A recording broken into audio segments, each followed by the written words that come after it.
Hi friends, welcome to our channel. ఈరోజు అయితే నేను పెరుగన్నం చేస్తున్నా. పెరుగన్నం కన్నం వండి పెరుగునే కలిపి పక్కన పెట్టేసిన. దీన్ని ఇప్పుడు తాలింపు వేసుకుందాం. ఇక దీనికి కావాల్సిన ఐటమ్స్: శనగపప్పు ఒక స్పూను జీలకర్ర, ఆవాలు, కొంచెం మినపప్పు, ఒక 5-6 జీడిపప్పులు, 3 పచ్చిమిర్చి, ఒక 10 మిరియాలు, 4 ఎండుమిర్చి, 2 కరివేపాకు రెబ్బలు. ఇప్పుడు పొయ్యి ముట్టించి పొయ్యి మీద చిన్నది కడాయి పెట్టేసిన. ఆయిల్ వేసుకున్నాం.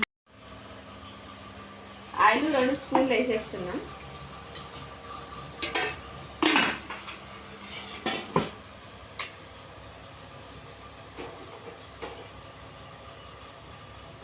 ఇప్పుడు ఇలా జీలకర్ర, ఆవాలు వేసుకున్నాం. ఫస్ట్ నూనె వేడైంది. అట్లాగే శనగపప్పు గిట్ట వేసేస్తాము.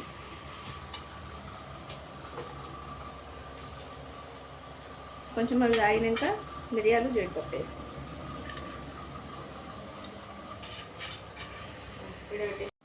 ఇప్పుడు ఇవన్నీ వేసేసుకుందాం. మిరియాలు, పచ్చిమిర్చి, ఎండుమిర్చి, జీడిపప్పులన్నీ.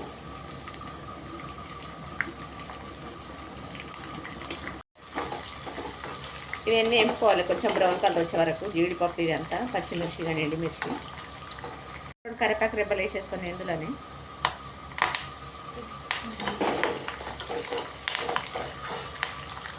తాలింపు అయితే రెడీ అయిపోయింది. పొయ్యి ఆఫ్ చేసేస్తున్నాం.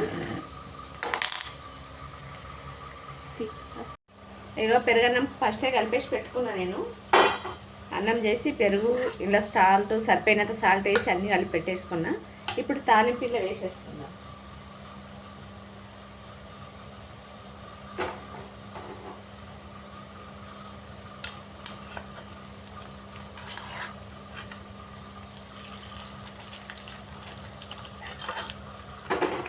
వేసి దీన్ని ఇట్లా మంచిగా కలిపేసుకున్నాం. తాలింపు వేసి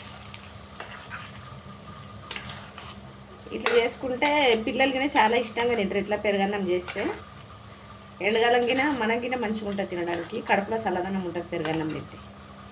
అప్పుడప్పుడు చేసుకోవాలి, వారంలో ఒకసారి కానీ 2 సార్లు కానీ.